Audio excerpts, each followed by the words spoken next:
I don't care what the enemy has planned for your life. It will not happen. Now I want you to think about all the hell you've been going through. I want you to gun all your mind and place it on the burden that you've been carrying.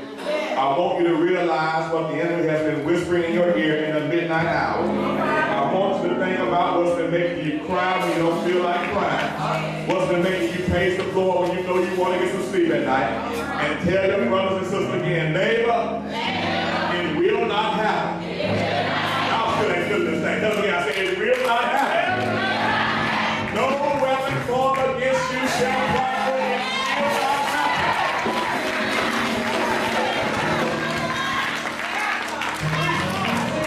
I could sit down. Y'all know that, don't you?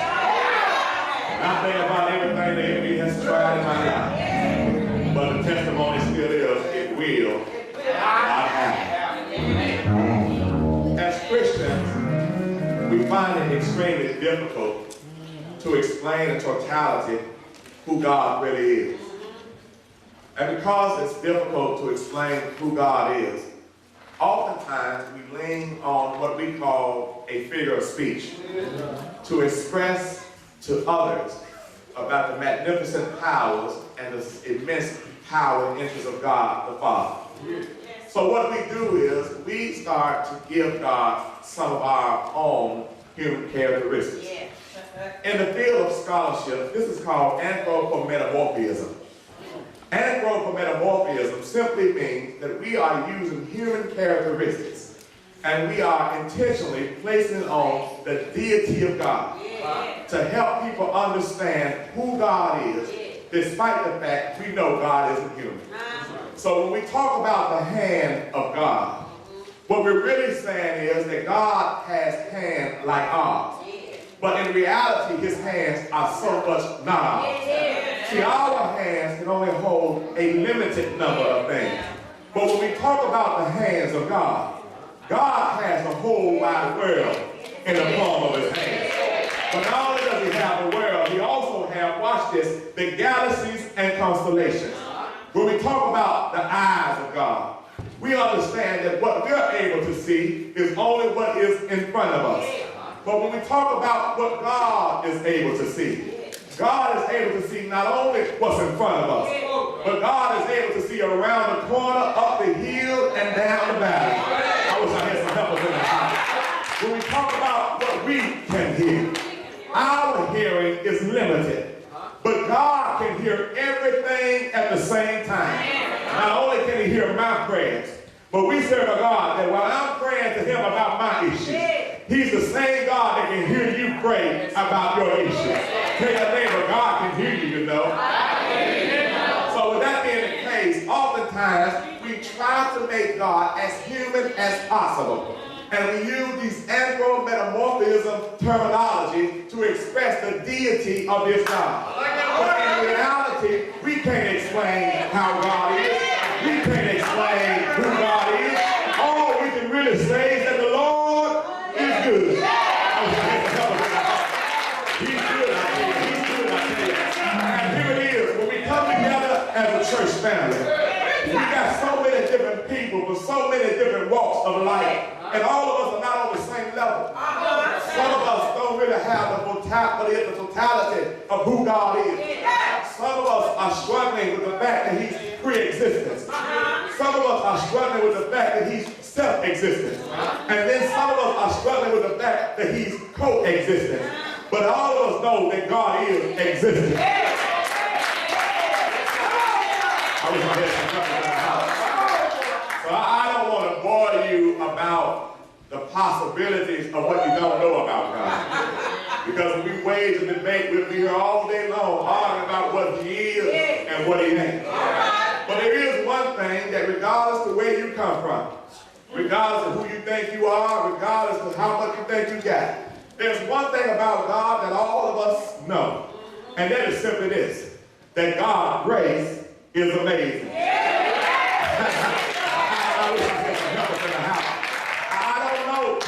A lot about the scholar fields of theology. May not know about pneumatology and homiletics, may not know about the exegetical idea, but I do know that God's grace is amazing. It was amazing grace, how sweet the sound that saved a wretch like me. I once was what? But now found. Was blind, but what? Tell somebody, I know he saved me. I don't want to talk about you, I want to talk about God. And I know some things about little old me. I don't know about you, but I noticed some things about me.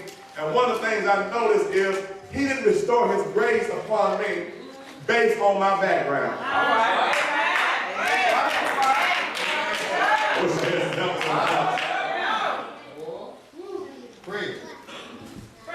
I just want to mention. Now I'm not going to say all of y'all.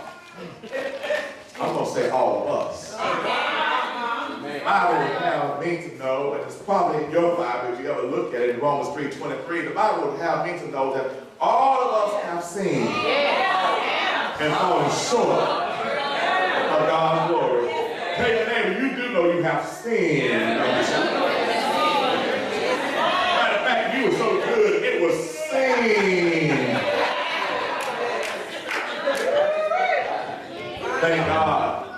His grace was restored upon me because of my background. In other words, what I'm saying to you, it doesn't really matter what my name is. Doesn't matter what my educational level may be. Doesn't matter what's in my so-called bank account. Doesn't really matter who family I belong to. The real issue is, regardless when you check the record, I still don't qualify for this thing called amazing grace. Tell your name, I don't care who you think you are. Whatever you have is because of who he is. Oh, that's good praise. Give God a praise. It has nothing to do with you. And everything to do with God. But secondly, not only is it not my background, but secondly, I want to tell y'all something. It ain't got nothing to do with my behavior. I know oftentimes it seems like when you come to church, you see Reverend at his best. You see Reverend dressed up from head to toe. And all of a sudden you feel like you got the best pastor in the world. But the truth be told, you probably got the worst pastor in the world. Because every now and then I say some things I should not say. And y'all ain't saying nothing. Every now and then I go some places I should not go. And every now and then I hang out with folks I shouldn't hang out with. But to God be the glory. He didn't save me because of my behavior. But he didn't pass my thoughts. Anybody know that God look past your fault and was able to see your every need? Tell your neighbor, it ain't about me. Yeah, I got background problems. I got background problems. I got behavior problems. But watch this. Thirdly, and I want y'all to be honest with me about this thing, because you're in the same shape I'm in. Thirdly, I got some messy BS in my life.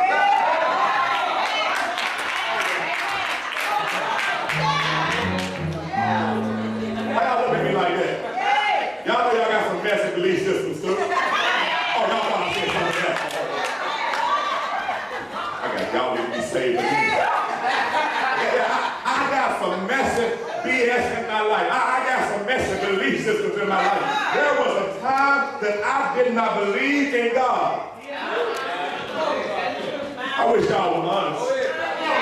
A lot of y'all came to church, you know, when you were young, you came to church not because you wanted to, but somebody made you. And you didn't believe in God. Let me tell you what you believe in. You believe that mama and daddy were going to whip your butt. And because you were scared of them, you came and gave God some praise. But now that you're grown up, son. Broke off, I'm a Christian, I got to kill myself. I'm going to get it out. So it is. You understand that even when you didn't believe in God, ain't it good to know that God never stopped believing in you? I wish I had some help in the house. When you weren't thinking about God, aren't you glad that God didn't stop thinking about you? When you weren't praying to God, aren't you glad that God kept on talking to you? Watch this. I got a messed up background. I got a messed up belief system. I have a messed up behavior system. But not only that, when you look at all of these things that are messed up in my life, All it really means is that the reverend has some baggage. Yeah, yeah, man, yeah. Now, why y'all looking at me like y'all ain't got no baggage?